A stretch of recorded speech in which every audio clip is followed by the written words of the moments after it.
Welcome to Tenor Tech, where I solve the problems you didn't even know you had.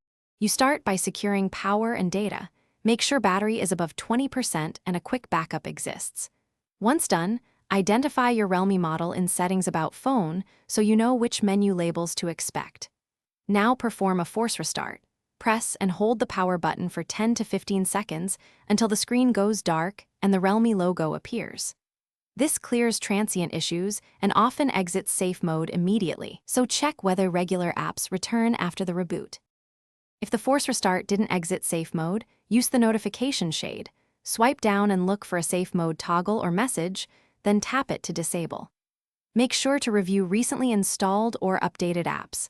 Uninstall any that coincide with the problem because third-party apps frequently trigger safe mode. To test changes, boot intentionally into safe mode by holding power, then tap and hold restart and choose safe mode. This isolates system behavior and confirms whether an app removal fixed the root cause. When safe mode persists, clear the system cache via recovery. Power off, hold power plus volume down, navigate to wipe cache partition and reboot. Once done, check behavior.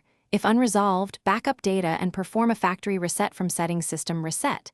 This removes all user data but returns the system to stock. If you still see issues, boot into safe mode and create a new user profile to test for account-specific corruption. If the new profile works, migrate data selectively rather than restoring a broken backup. Thanks for watching. Subscribe to keep your life in tune.